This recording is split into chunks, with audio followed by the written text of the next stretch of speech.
All right, welcome back, everyone. This is the 10th annual virtual residency. It's Tuesday, June 25th, 2024. This is our second session of the day. This is intake interviews, and our presenters are Justin Booth, Kathy Chang, and Dana Strong. I want to welcome all of you, and I'm just going to hand the program over to y'all. Hi, this is Dina, and I am going to be doing a chunk of the talking today, unless the storm cuts me off, in which case I apologize. I believe that Kathy will be keeping an eye on the chat, and Justin is our emergency backup system, if that is correct. I hope. That's correct. Yes, all here, and Kathy and I will help you with the chat. So go right ahead. Thanks, Dana. Okay, thank you. Click. Okay, so we're here in part because of the Cyber Ambassador Project, which is a National Science Foundation grant, whose purpose was to develop professional skills for CI professionals. The expanded program is going to help more people, students, faculty, staff, and STEM professionals, with learning how to do this.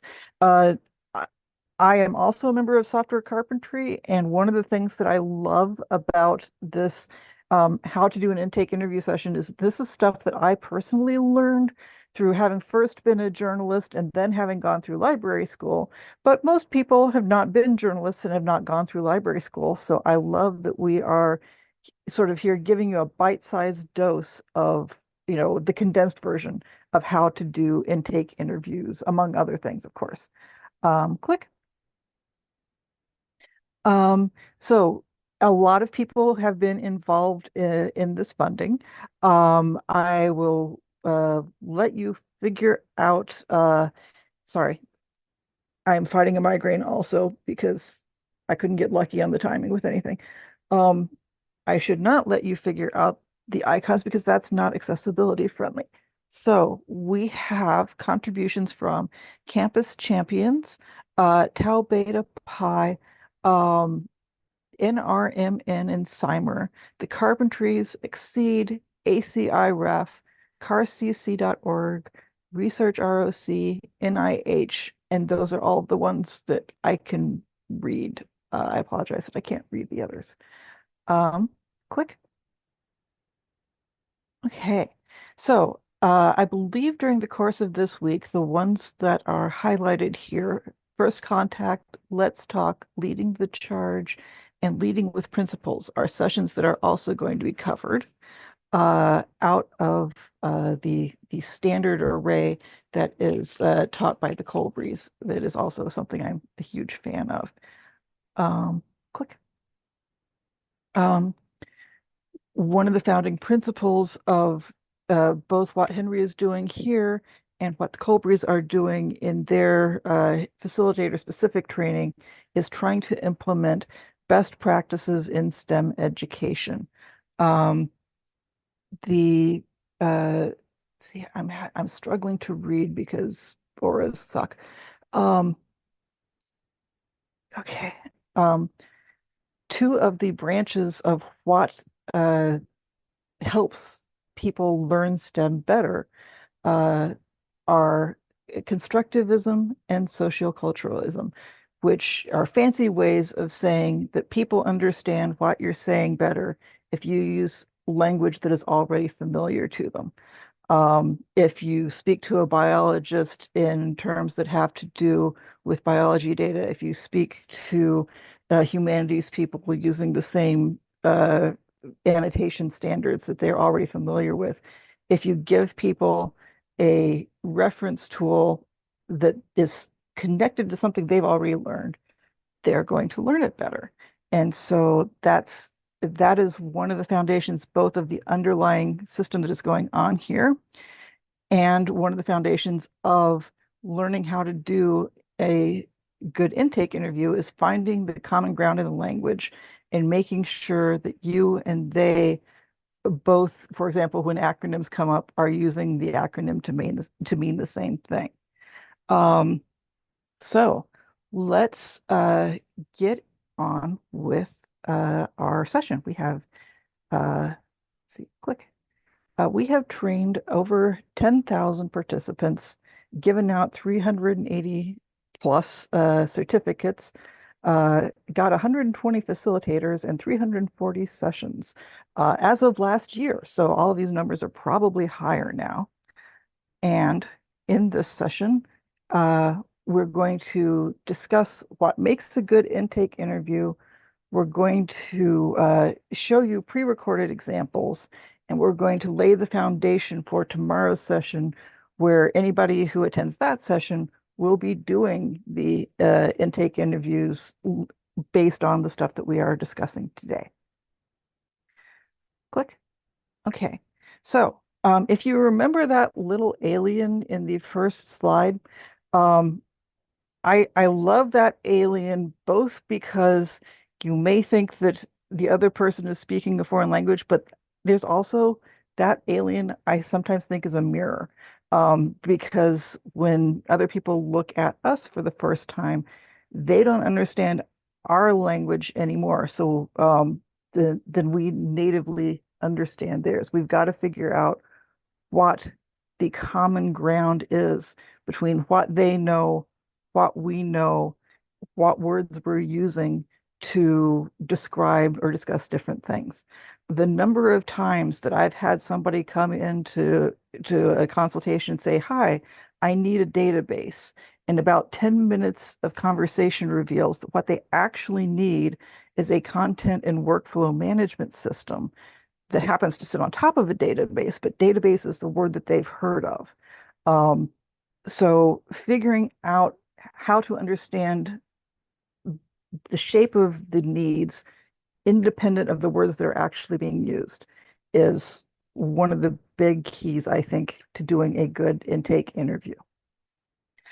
I am next going to introduce something called chatter, where in order to prevent it from being a how fast can you type, we're going to have everybody type for about a minute, and then everybody hit enter at the same time, and then we'll read through and discuss the answers so that people have the ability to think about, what it is they would like to discuss, and everybody has a chance to make their own point on roughly equal footing. Okay, click. Um, what would you say are reasons that intake interviews could be important to you in your work, or do you think they would not be important? What's your take on this question? Um, Let me bounce up my timer here, and in about a minute, we will then say chat. And when we say chat, everybody hit enter. This would be a great place to have the Jeopardy theme song or something like that, but that is probably too copyrighted. Yeah. And we'll be here, Dana, to facilitate when you tell folks to go ahead and start chatting. We'll be here and help you to um, facilitate back what we're seeing on the board. Thank you so much. My eyes are not being friendly with me today. Yeah. So why don't you tell I everybody go and we can, yes, yeah. I would say go ahead, chat. That is about a minute from when we started. So why are intake interviews important? Seeing lots of good stuff fly through.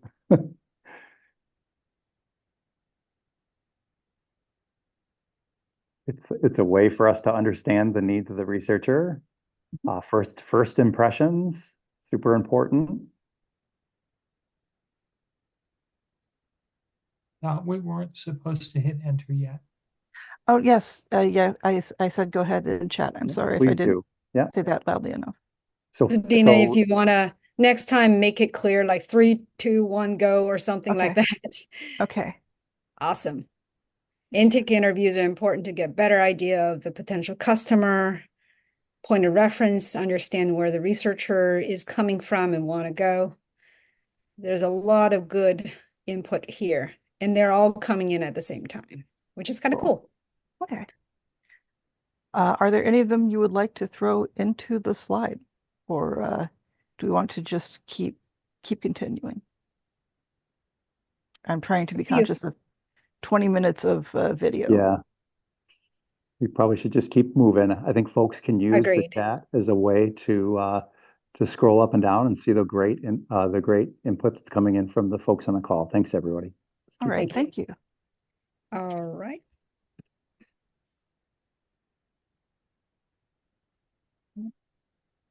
Um, so this is another opportunity to make comments in chat.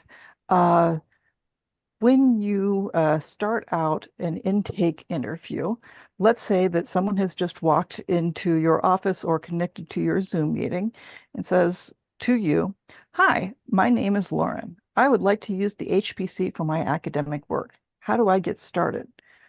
What sort of questions would you ask Lauren to get more details beyond, "I would like to use the HPC for my academic work"? Let me start our 1 minute again. It says 45, so at least on my clock, 45 seconds in. And so let's give it about a minute for folks to come up with the lists of things that they would consider important to follow up with Lauren. I personally have a checklist for different scenarios. I have like 3 or 4 of them for my most common use cases. And I'd be curious to see how other folks' um, standardized questions do or don't mesh with those personalized checklists. Who knows? We could be rating each other's checklists. So we're waiting for your command. Yes, I'm keeping an eye on the second counter, about 5 more seconds until it hits a minute. Okay, 3, 2, 1, chat. Whoa. That sounds like there's a lot of questions. Excellent. Yes. So a few of those. What can you tell me about your academic work? What are you trying to accomplish and how? Do you have an existing workflow that you use? What software do you use and want to use? Are you comfortable using a command line? Do you know what GUI means? What type of research are you going to use the HPC for? What resources do you think you will need? These are just a few of the answers that came in Cool. or Okay. questions that came in. All right, good. Um, Keep going. yes, sounds good. Okay, click. So, um, two of the key elements of doing an effective intake interview is that you want a good understanding of the problem, and you don't walk out the door most of the time in session one with a solution. You work out with a plan to figure out how you're going to find that solution. My general goal at the end of any intake interview is to have 3 solutions in mind for simultaneous lightweight testing rather than one specific path. Another thing that you want to do is to build a relationship with this person to help them understand that you are here to assist them. You are interested in assisting them rather than in being right or having, like the one doctor prescription of, take one HPC and call me in the morning, right? Um, it's a journey rather than a conclusion most of the time. Click. Okay. So it sounds like most of the questions that we were coming up with were in this general vicinity. We were like, tell us more about your academic research. Tell us what you know. Um, one way that I like to phrase identify the fundamental problems being solved is like, what's your pain point? Walk me through your process from the start of your research to the output of the paper. Tell me that whole story and tell me where you're struggling. Because sometimes there's more than one problem in that pipeline, and you have the potential to possibly help them reframe the structure or the flow in ways that will make multiple things better.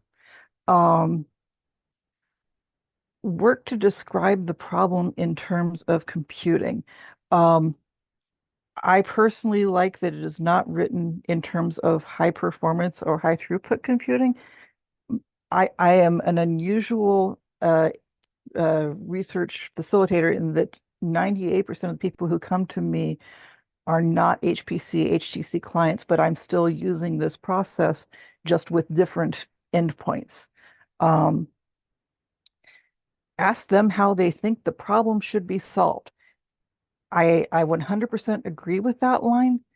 And I also try very hard not to get too attached to the specific words that they use. See also the say database actually mean end-to-end workflow with a web front end and structured data checking at the point of entry that all lives on top of the database.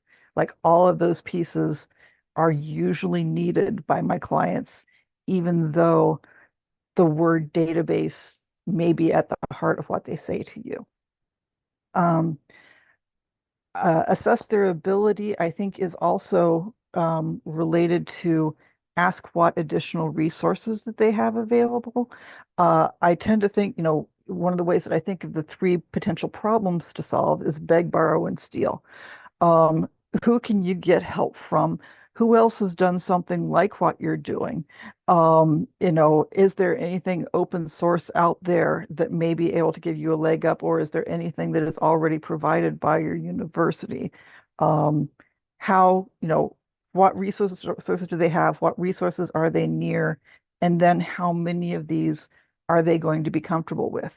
Because again, with my particular clients, you're not looking at people who are going to be comfortable going onto a command line, but they would be comfortable going into a web interface and filling out a form and storing and tracking their data that way. Or they love Google Sheets. If you add this little script into your Google Sheet, then all of a sudden some more processing happens. There are ways to help meet people where they are. Um, Identify assumptions, yours and theirs. This is also my make sure your acronyms are the same acronyms one. When I say AD, as a person who is used to living in the enterprise IT world, I tend to usually assume that what that means is Active Directory. However, I've just recently been working with clients for whom AD is audio description. And so I have to sort of put that in big, bold letters in my head whenever I'm talking with this particular client. Make sure you know which way you're using which language set. Click. Um, so with those things in mind, do you have a particular question you might also ask in an intake interview? Beyond, hi Lauren, how are you? Where would you want to drill down? It is 00 on seconds, and so in about 45 from now, I will be doing the countdown.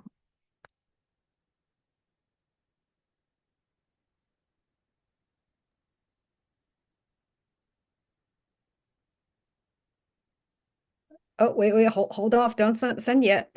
Right? Yep, still composing, about 30 seconds left.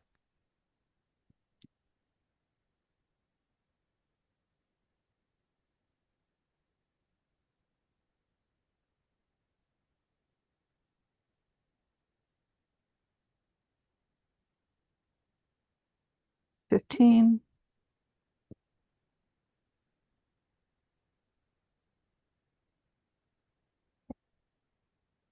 5, 4, 3, 2, 1, go. There we go. They're all coming in. Mhm. So what is the time frame for solution? Is there a hard deadline that needs to be met? What does successful outcome look like to you? Describe some of the tasks you've performed in an HPC command line environment. What were your challenges with those tasks? How much disk space you need? What's the most compute intensive part of your research? There's a lot more. Have you read the software in the HPC environment or know some examples, funding, timeline constraints, budget and time frame, etc. Okay, thank you. So I think I'm going to throw some categories in here because some of the categories that I tend to ask about, I've not heard of in the chatter yet. Kathy or Justin, can you tell me if there have been these and I just, because I can't see them, I can't tell if they're there. One of the questions I have is, what's the security and privacy level of your data? Are you working with human factors materials? What is the accessibility needs for the people who are going to be filling out your form, if there are people? Um, uh, are you going to be doing anything medically related? Are you going to be doing anything that is graphically related? What sort of data are you gathering? How secure does it need to be along the way? And who should be able to see it at the end of the process? In what state of anonymization? So that's sort of the gathering it security, privacy, and accessibility bundle. And then once you have your data, what transformations do you need to have to make it useful? How much of it is they're going to be? How large is any individual file? Some storage systems are like, okay, you can have an individual file up to 15 gigabytes. And if you're working with genomic data, they sort of eat that for breakfast. Um, so which storage systems that you're going to consider for where they put their data, because most people, at least around where I am, don't have things architected so that your storage is on the same server permanently as your cluster. You move it off somewhere else.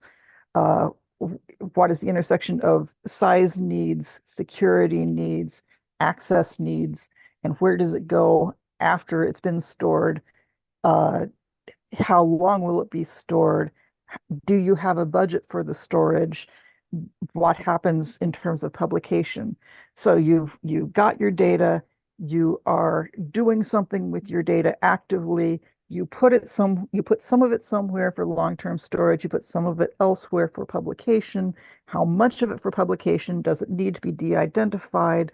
Do code sets need to go with it? What, there is an entire life cycle of getting the data, working with the data, doing something with the data that you would like to ask questions about at somewhere. That's one of the reasons that I have my checklists, because it's very easy to let one of those slip through the cracks if you're doing it all improv. So how many of those showed up that I just didn't see? Uh, Quite a few of them are on here related to funding and time frame and uh, some of the requirements. I didn't see security as focused on as much, but if we give people enough time and kind of um, put a little more description on what might be areas that we want to cover, I'm sure those will come out. Cool. Thank you. Anything Okay. to add, Jason? Sorry, Justin? No, sounds good. Click. Um, Explain it to me like I'm 12. Um, I have found this incredibly useful going in both directions. I am not an astrophysicist. I was a theater tech major, believe it or not. So when you tell me that you want me to talk to one of the leading astrophysicists in the country and help him solve some workflow problems, step one is I feel a little bit intimidated. Step two is I'm like, okay, I know the principles. I know how to interview just about anybody. And this is a piece in extracting the knowledge from your extremely specialized researcher in ways that you are then able to communicate to your colleagues who also are probably not astrophysicists, also probably are deeply into IT. In order to connect up, you need a piece of this and a piece of that and a piece of the other. And here are all of the people in all of those systems that need to understand the right amount of what you're doing in order to get you the right amount of space, the right amount of access control, the right amount of everything else that is needed. Um, Click. Um, Active listening. So yeah, this is something that I've honestly been doing for so long that I tend to forget to spell it out because I was first uh, doing journalism 30 years ago. Um, but one of my subconscious goals when I'm doing a first intake interview is to n not do any sort of diagnosis or presentation of any solutions until more than halfway through the hour, assuming there's an hour. Um, I want to get them to tell me their world. I want to understand the world through their eyes. And one of the great ways of checking that is to say, this is what I heard you say. Respond to them using different words. Don't just quote what they said, but describe the situation using different languages to check your own understanding, to check your own mental model of the world that you've built based on their story. Um, Make sure that they think you've got the picture well enough to convey it along. And it sometimes takes multiple tries. I spent about 45 minutes out of the astrophysics interview trying to hit the language zone that intersected. This is the quantity and quality of data that we're talking about without layers of jargon that just completely I couldn't follow. Um, and yeah. Um, okay. Click. I think I sort of jumped the gun a little bit there. Um, I find framing things in terms of boxes on a pipeline, at least personally, very helpful for, you know, most research does come back to a workflow consideration at some level. The exact details of what they're doing is going to be extremely specific by the domain. And so picking up uh, what specifically the label on each little box that goes through the pipeline is, it's going to be very helpful for communicating with researchers in that domain. But you're still going to have a box of data that is put into containers that you do things with, and it comes out the other end of the process transformed in a way that makes it useful to the researchers and to other human beings. Um, Obviously, it's a lot more complicated along the way, but I've sometimes found the the box assembly mind model helps reach a common ground between a researcher who is feeding in astrophysics or another researcher who is feeding in genomics or another researcher who is feeding in, gravitational waves. Um, it helps. It's a common metaphor that many of us can understand in terms of talking about where you are in your data, your research process, and your output. Um, Quick. Um, so we use jargon in IT a lot also. Um, I uh, I remember people laughing just last week about saying something about, okay, so we're going to use Grouper for this, and we're going to use cPanel for that, and we're going to use, the other for the other. And the people that we were talking to were just like, Grouper sounds like something I should be frying for dinner. Um, so what sorts of jargon do we think would be not so friendly to the researchers that we are talking with? And what sort of jargon have you heard from researchers where you're like, okay, I need that in human, please? About 30 more seconds.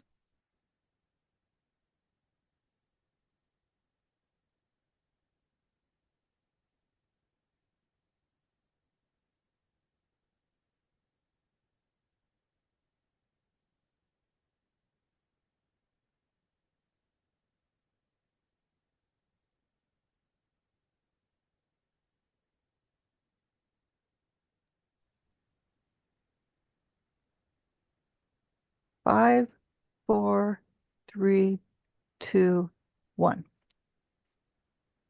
Look at this. I We think are we're full of getting, jargon, aren't we? yeah.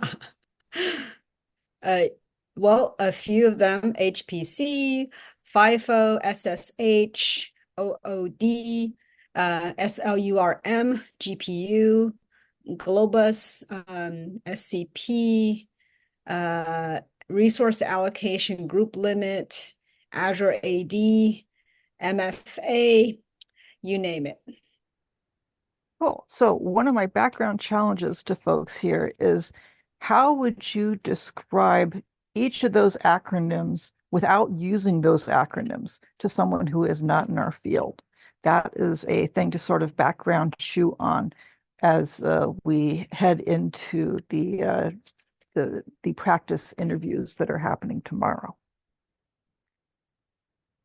Click. Is that another chatter? That is not another chatter. That is just a thing for each of us to think about. Because if you're going to use an acronym or something like that, the specific jargon that you have in your pocket is going to be different than your neighbor's probably.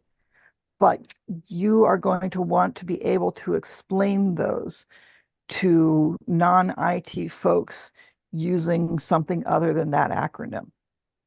So, like, sort of start your mental Rolodex of when you think acronym, keep this translation in your pocket with it. And just to add to that, it's not just the acronyms, there's also other jargons like containers, pandas, modules, batch scripts. So we may understand every word, but what does it actually mean in the context that we want? 100%. Thank you. Hey, this is Justin. I just want to point out that we're about halfway through the talk. Yeah. Okay, we have how many slides left? Okay, I'm going to try to hit the accelerator a little bit. Click. Okay. Um, as mentioned earlier, when you're saying something back to somebody, you want to say, you don't exactly want to test, did you hear their exact words? You want to check your understanding. And so reflecting it back to them in a different language or with a different metaphor can be helpful for them being able to point out, oh, you need to tweak this particular piece of the system here. Um, Click. Um, if they say to you something like, well, no, that's not really how it is, then clarifying questions are a great way to try to drill down on where you didn't understand what was going on. Um, I've been working with a tick researcher for many, many years now. I don't understand ticks. I don't understand the disease models, but I do understand this is the general type and general shape of data. Um, where we've had a lot of frustration has been places like, okay, in the 2018 stuff, the data was phrased in this way. In the 2019 stuff, it was phrased the other way. Somebody in 2020 did it entirely differently. How are we going to merge all these pieces of data together? That's where the clarifying questions of how different are each of these data sets in order for us to integrate them come in really helpful. And so I don't have to know the specific medical details in order to understand these things are different. We need to do some data transformation. What methods are going to be valid? And then listening to their responses to that. Click.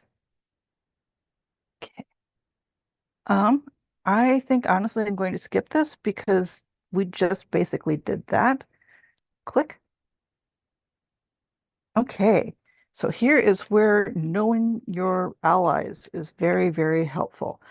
I know that I'm not the best person in my university to answer HPC, HTC questions. I know who to refer people to. Um, and I also know that sometimes a researcher may have been through 5 or 6 layers of who helps me. That's not my job. So if I have to do a handoff to some other team or department, I will try to make sure that I've got the right person first. We have campus mailing lists of, research support people. I will, when a ticket comes in that I know I can't help with, I will ask, hey, we've got somebody who's doing this. This is what's beyond my capacity. Who can actually help them to know where to hand them off to, rather than throwing them back into an undifferentiated pool of trouble tickets somewhere. Um, Click. Um, so when you're done with the intake interview, they're going to want to know things like, so how are you going to help me? And how much is it going to cost? So making sure to have a good, clear summary at the end of your interview of who is going to do what else needs to be determined, when is it going to need to be done, and who is going to be doing it, are fantastic things to recap at the end of your notes, send out as a follow-up email at the end of the interview, to make sure that the concerns have been covered and the path forward has notable steps that are within the necessary time frame. Click. So we are about to get into the video demo part of the day. In your chat window, this is sort of like a running chatter instead of a, wait till the end thing. As things go by, feel free to make comments about, oh, that was well done, or ooh, that was kind of ouchy, as we see a couple of examples of intake interviews in process. Click. The standard television disclaimer here. All names have been changed to protect the innocent, the guilty, the whatever. This is not an actual situation.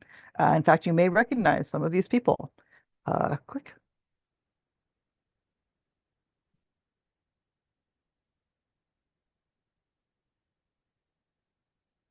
Hello, thank you for taking time out of your schedule to meet with me. I really appreciate, I really need your help. My name is Dana, and you are? My name is Jesse. Hi, Dana. Thanks for reaching nice out. to meet you, Jesse. Yeah. Okay, I'm very frustrated. I have a lot of data I need to process using the Sanborn Strata method, which is better than the more common FCFD method. However, my transient error is much larger than my latent error. I think I can reduce the transient error, but I need to increase the Talholm threshold. But then the software doesn't run on my computer. So I need to make it run on the supercomputer. I was told you were the person to talk to. Oh, Dana, I'm sorry to hear that. It sounds like you've got a cascading problems here. What is your timeline right now? Are you do you need, how are things working out for you right now? I mean, really, we've got a paper we're writing. We can't get the results that we need. I would like to submit that paper in a couple months. I have a grad student who's starting this process, but we just can't even get the software to run because the computers are too slow. Well, we need to get you back on track. My job here in research cyber infrastructure is to, try to solve or figure out where your problems reside and see if we can't bring some clarity to work through these problems. You threw a lot at me in that call. What specifically can you describe the systems that are running these calculations right now for me again? Oh, it's my this computer I'm talking to you on. It's my Windows machine. Okay, so you're working off of a laptop. Are you connecting to a larger compute node, or are you just this is a desktop. It was pretty powerful. I bought it a few years ago, but I had my graduate student pick it out for us. It has lots of memory and lots of cores. It's about 4 years old. Okay. It was top of the line then. It cost us something like $10,000. I can't give you the specs, my grad student could, but it was an expensive computer. And it so far has been doing amazing work. It's just when we increase that Talholm threshold, it just grinds everything to a halt, and nothing works anymore, and the math doesn't get going, and we just need the supercomputer. All I really needed is to just take our software and run it on the supercomputer, because I just needed to go faster. So who's responsible for writing that code? Is that the work that you're doing, or is that your grad student? Well, I mean, these are all standard methods. So my grad student typed them up in MATLAB. Okay. And then we run MATLAB on this computer. Like I said, they're pretty standard methods. We're not doing anything crazy outside of my field. But it's well known that as you crank up that Talholm threshold, computation just grinds to a halt. And so I see. We have been leading the pack in our research area, mostly because of this desktop that has been powerful enough. But then I was told that the supercomputer's on campus, and so we just need to use the bigger computer. You need to move to the bigger computer. Now, can you think back to what the last time you were able to successfully run this code? Oh, I mean, I can run it now at a lower Talholm threshold. I see. But once you creep it up past 0.7 or 0.8, you're done. I see. And are you using your parallel computing? Have you explored any of that work? Well, I do know this computer has, I think, 16 or 20 cores. I can't remember what they bought. So that they told me that makes it run faster. I see. Okay. Well, it sounds like what we need to do then, if you're noticing that threshold change is what's locking out your code. So we need to get you in front of a resource to sit down and review that code to see if there's a way that we can get it to better utilize the processors that you have. Okay. And why not use the supercomputer? I think that what we're going to find is the supercomputer is going to provide you the same results. But why wouldn't the bigger computer run faster? Well, we don't know that for sure yet. And I think that it's, if you're telling me that the threshold, as you edit that threshold, I think what we may have to, sounds like you've got quite a few resources on that machine already. And my sense is we might be able to get a resource in there to help you optimize that code. And then we can see about how to transfer that to the supercomputer would be one option. I think what we want to do is look at your code locally and see if we can isolate a problem there first before we introduce an entire new environment. Then we will lose understanding of control over additional variables if we just move right to the supercomputer.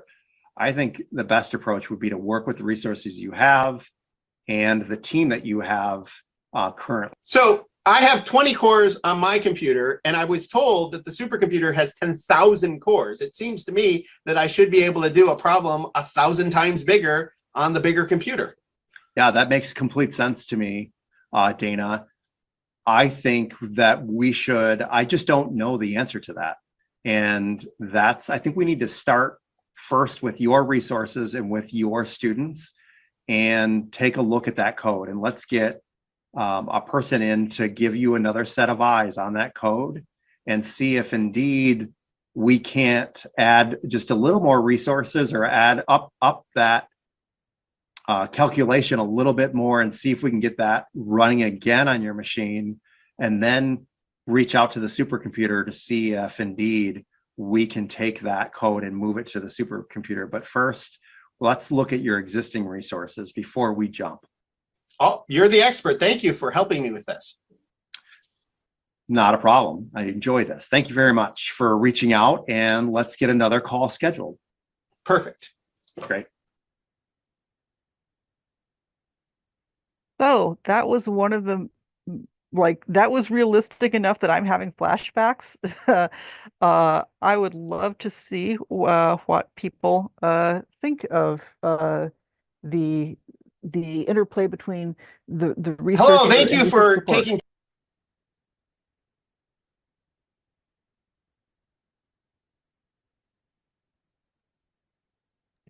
I'm trying to get back to the slides. Understood. Let me see if I can copy and paste the questions into chat.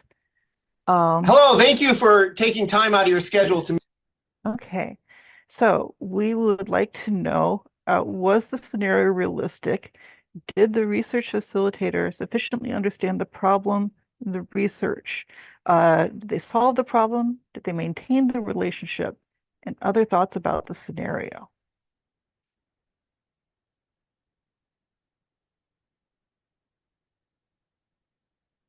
Feel free to type in chat whatever you think about good points, bad points, things to adjust. Um,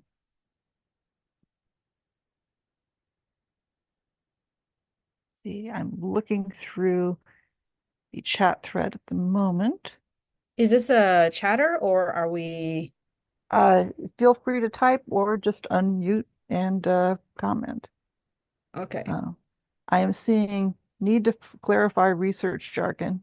Uh, Good idea to, I'm sorry, eyes to mouth is not working right now.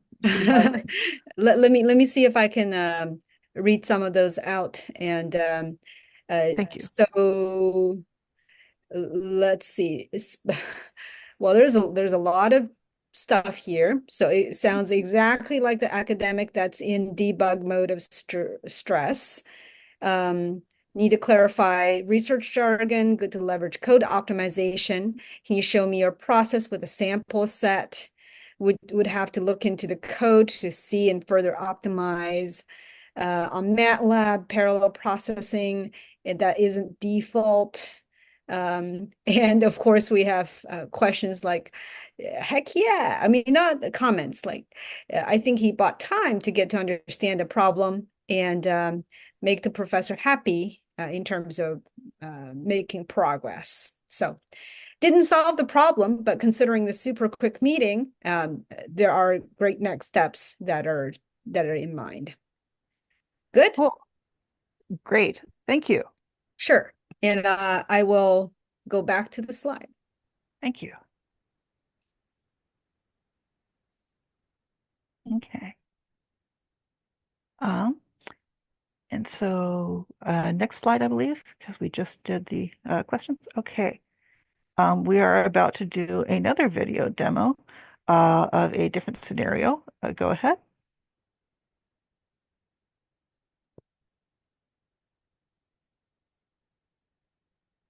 Hey, my name's Jasper. I work here at our local high performance computing center. How can I help you today?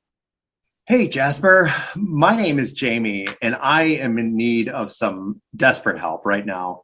I am a faculty member in the remote sensing department, and I am working through a whole bunch of imagery. And what I'm trying to do is some experimental analysis, and we've got a whole bunch of imagery. We're talking about 10,000 images inputs right now that we need to do processing on. And we had this working, and we had our algorithm set up, and we were processing this data just fine. And now we've upped the ante, and we have more inputs now that we need to put in there. And things are just slowing way down, and I need some help and to figure out how we can keep moving forward. And I'm feeling like the supercomputer might be my answer. So can you tell me more about your analysis? I mean, how long does it take to currently process your images, and what kind of computer are you running on? You know, we're running on the state-of-the-art Windows machine. We've added as much RAM as we can to the machine.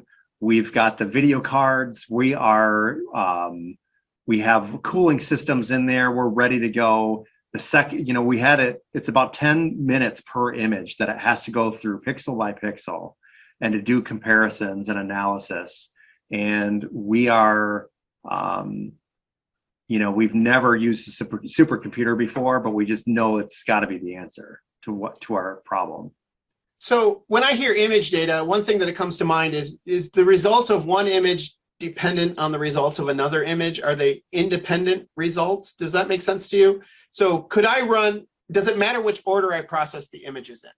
It doesn't. It doesn't matter. We've got a set of algorithms on each that are looking for they're looking at the patterns in each image and they're off-putting data into the statistics that we are valuable metadata for each image.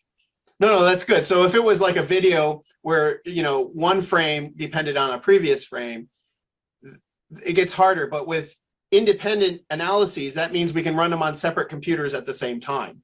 And we call that parallel processing. So, okay. So if you're saying it takes 10 minutes to run a single image, if I do that calculation, which I did on my little Google calculator here, it will 10,000 images will take approximately 65 days to run the way you have it written. Yeah. Now, that's where your slowness has come. Now, there's lots of options that we could consider. One is there anything we can do to optimize the code? It sounds like you got a very good desktop computer with a lot of resources, and you're probably not utilizing all those resources effectively. So we could look at the code and try to optimize it. That could be one thing to do. But since it's giving you analyses that you want, the other thing to do is we might be able to port it to the high performance computing center. And our system, a standard allocation can run on 500 computers. And so now your 10 minutes per image of 10,000 image divided by 500 computers means we could run it in about 3.5 hours. Oh, that would be fantastic. What I like about that is that doesn't break your current code, right? If it works on your computer. Now, I don't know if it will port over. You said you're running on Windows. Yeah. HPC runs on Linux. So we'll have to look in that. There's also a possibility that there's some efficiencies in the code that we could add that might solve all of our problems, and you can continue to use yours. But these are the types of things I want to look at with you. Okay. And so, yes, we can do that. Does that seem like a reasonable But Jasper, solution? that sounds expensive. Is this something that you have resources that can help me with this? I've only got a few $1,000s left in my grant. So that's very wise. So right now, the HPC on our campus is free for all researchers. Okay. But up to a limit. There are also national resources that are free through the National Science Foundation called Exceed resources. We can get you on those if we need to. There are lots of free resources. Some of them require, like the Exceed requires you to write a short proposal, that kind of thing. But they're very large resources, and we might be able to do that. So well, it was my grad student that wrote the code, so that's that he's off on an internship. That's not. Can you guys help me with that code? Well, we don't have coders in our lab, but I would be happy to spend a few minutes looking through it with you, because my expertise is coding. I will not be rewriting it for you, but I should be able to identify if there is some obvious problems with the code or obvious speed ups that we can make. Okay. And I'll do that for anybody on campus, right? Give me about an hour with you in the room, and we'll look at the code together, and I'll see if I can see anything obvious. If not, we can still run on the HPC. Even if it's non-optimal, we can get it down to 3 hours instead of 65 days. Yeah, that would be a great start for us. Thank you, Jasper. Yeah, happy to help you, Jesse. And I hope to see you soon. Let's reschedule a meeting quickly and have you, let's look at your code. Great, thank you.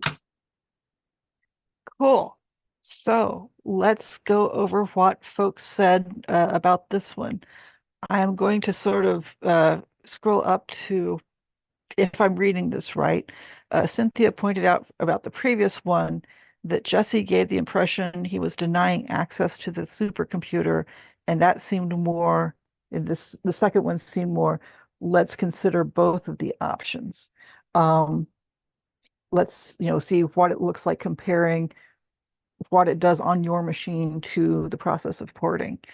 Kathy and Justin, is there anything else in the chat that you would like to highlight? No, just we have one person just saying how clearly establishing boundaries was something that Dirk did in that call really well. Cool. Yep. And I have the questions up for this scenario. Okay.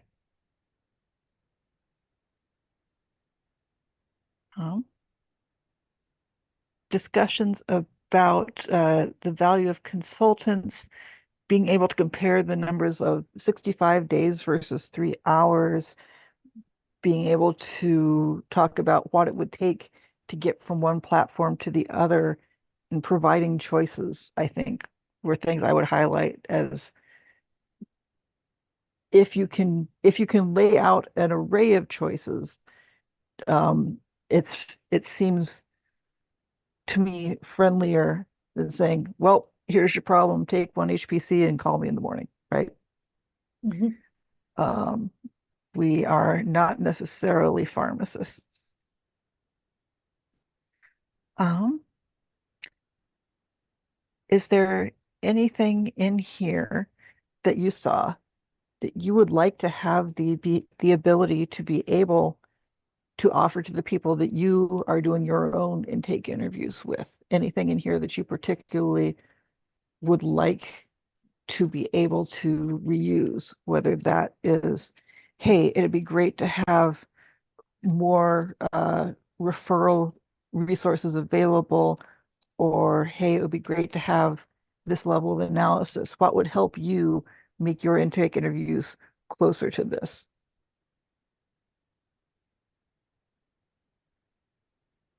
Having a solid understanding of those external resources that you can give to the researcher is super important too, to let them know they're not alone and everything.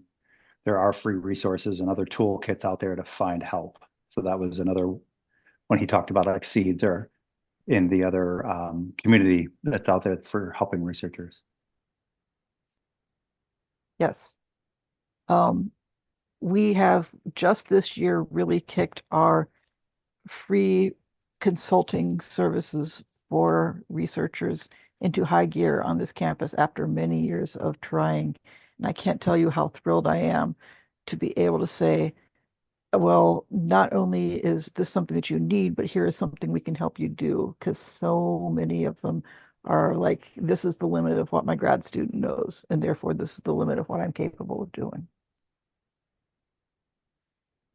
Um, let's see, we have 15 minutes left, right? Click. Yep. Okay, Would you like me to speed this one up just a little bit? sure.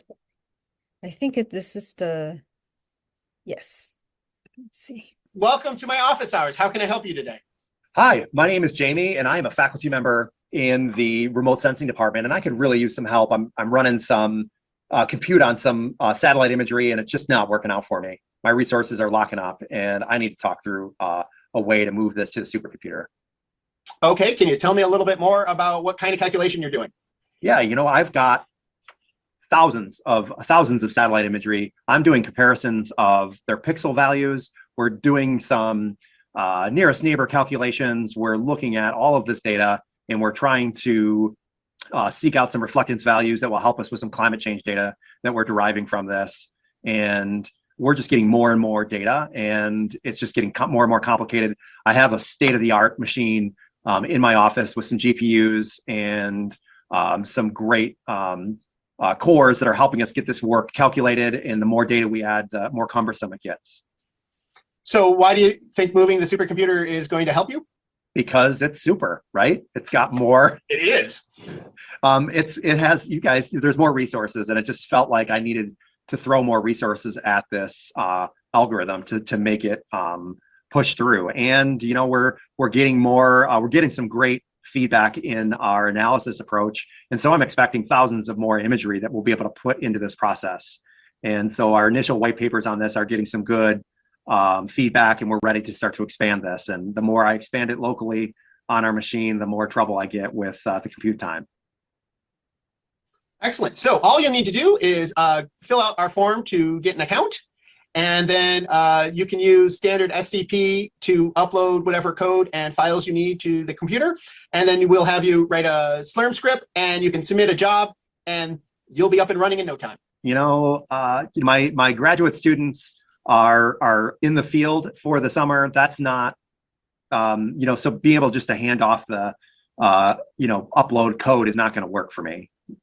So what do you need? I mean, it's pretty straightforward stuff. Well, it doesn't sound like it. It sounds like you're asking me to do all the work here. Are you, what's SAP? What's do you need an account number?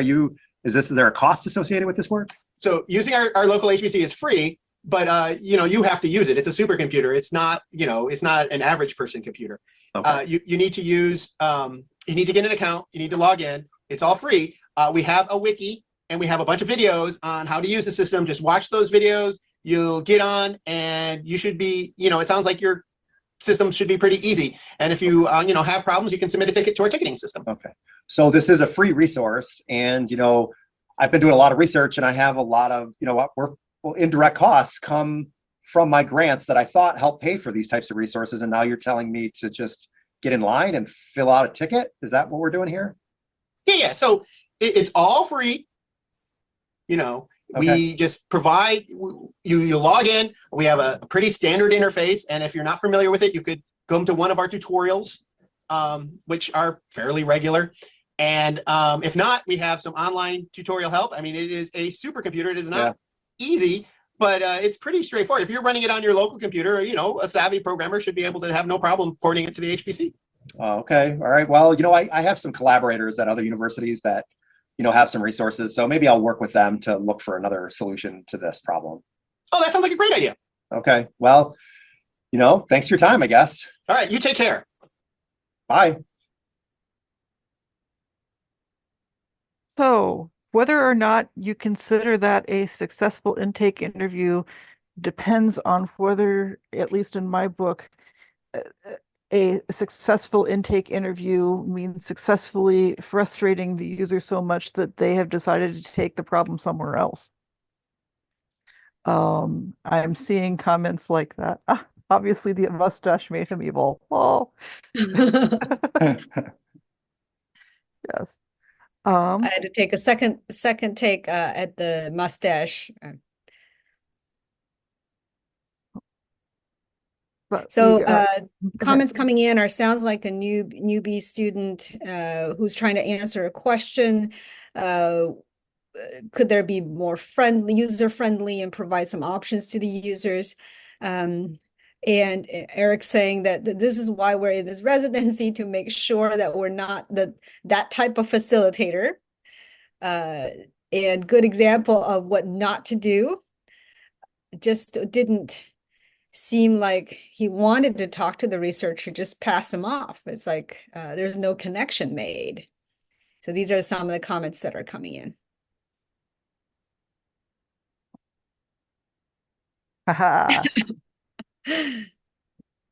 If he had the full mustache and goatee, he would have been from the Star Trek evil mirror universe.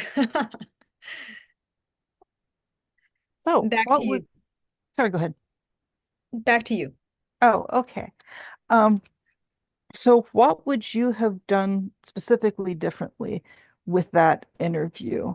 How is there anything that stood out to you as something that you would have phrased differently from that particular edition? Because as helpful as it is to see it done well, it's also sometimes helpful to analyze, here's the problem and what I would do to solve it. And I think we are basically in questions stage at this point. So if anybody wants to unmute, go ahead. Elizabeth says the whole thing. Yeah, do over.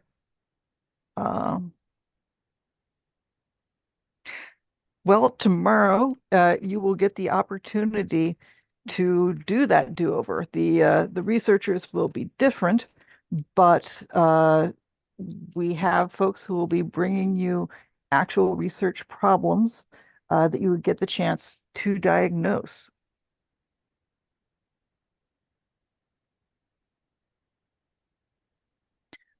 Cynthia, can someone read Cynthia's thing for me? The lines are kind of blurring together for me. Yeah, Cynthia is saying he wants help but doesn't want to do it himself, and his grad students are not going to be available. So trying to figure out the customer's expectations are important. Cool.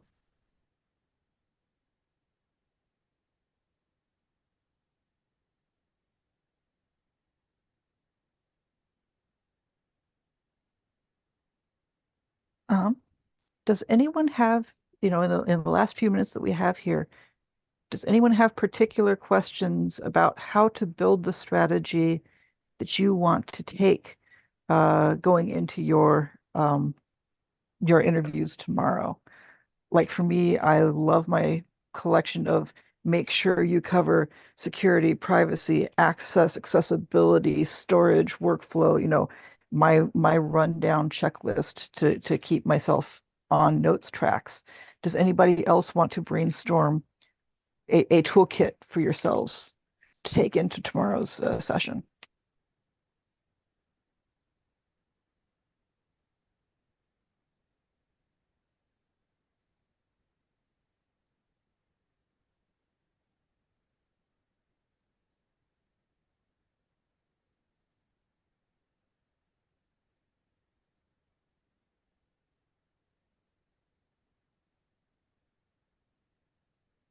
I am seeing things happening in chat. Would anybody be willing to read them for me to get them into the recording? The latest one that came in is one of the strategies to almost never meet one-on-one with faculty. I'll always have them bring in their top one or two most technical grad students and postdocs. So that's the latest one that came in. Cool.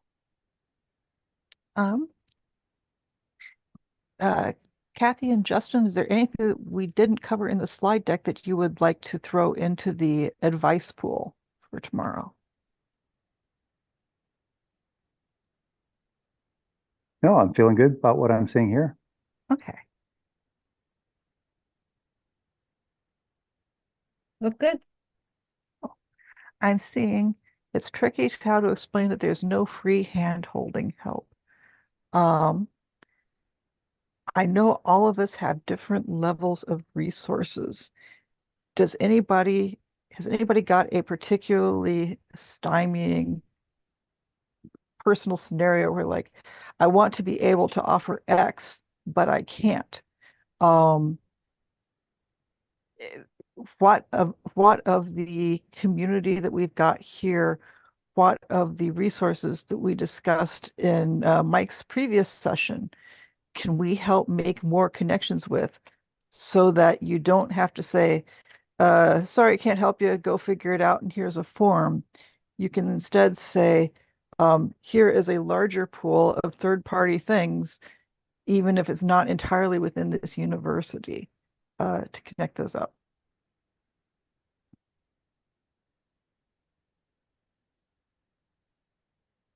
How do we sort of increase the size of the pool on which everyone is floating?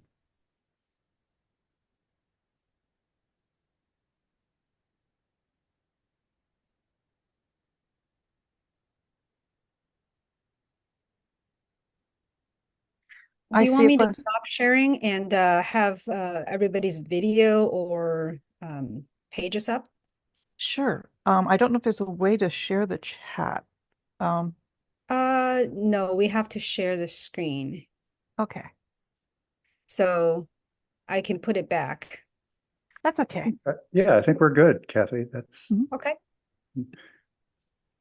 I see a question, which is how would you handle cases where the faculty don't have such expertise? And Andrew, I believe, is saying um, the important part is to work with whoever's doing the legwork, which is more often the grad students.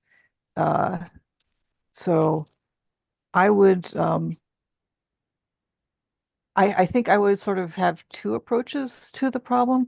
One is if it's the actual professor who talked to you, um, quiz them about their resources and their skills in that first interview.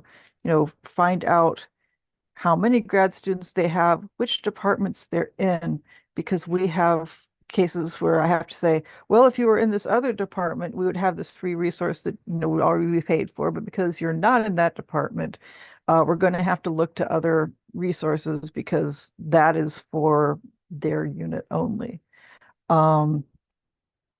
If you do get the grad student, I have often found that it's more often the grad students who come to me with, my professor says I need X and I don't know where to start. That is sort of a different level of conversation. let's see here. Needs for a research software engineer. Right. That is one of the things that I'm so thrilled that our university has recently gotten together, is the ability to refer to people whose job it is to help with the programming and to understand how to shape what is going on. Um, if you don't have a research software engineer, I do not remember the name of the exact organization. Does anybody who was in Mike's organization remember the group that was basically, we put our brains together about this, and it's a group that can be joined?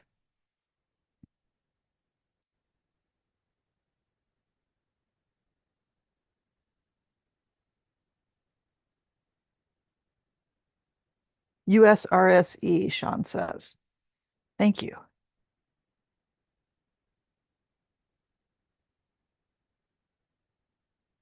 Is there anything beyond we need more coders? If USRSE is a place to start looking for additional connections for software engineers, are there other problems like that where we need more blank, and you would like to be able to make the connections to broader resources than your own university? Can we help stitch some of those patterns together for folks?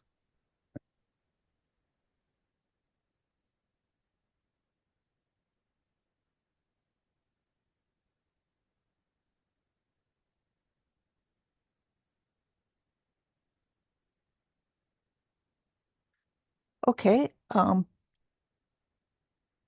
we made it through. It is noon by my clock, and so I will shift gears from presentation mode. I'm sorry, guys, I'm turning my eyes off for a while. Uh, Please, if you have a question that you would like to discuss after this, please ask it out loud, because I am fighting the eye strain here.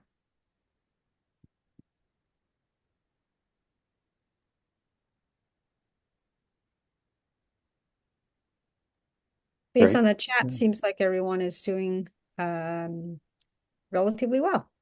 Excellent. Yeah, great job. Thank you. Thank you. And the weather cooperated and your internet cooperated. I am so glad I'm still having internet, because sometimes Comcast and weather, not Thank so you, much. Kathy, for I think that rain came to California, which is a rare thing in the summer. Wow. We did get rain this morning, so. Thank you, Dana. All Thank right, you. Dina, thank you, Kathy and Justin. We really appreciate your session today. And this is so important because tomorrow, of course, during the same time slot, the mid-morning time slot, we'll be doing the intake interview practicum. So this was our preparation for that. I also want to do a quick program note about this afternoon.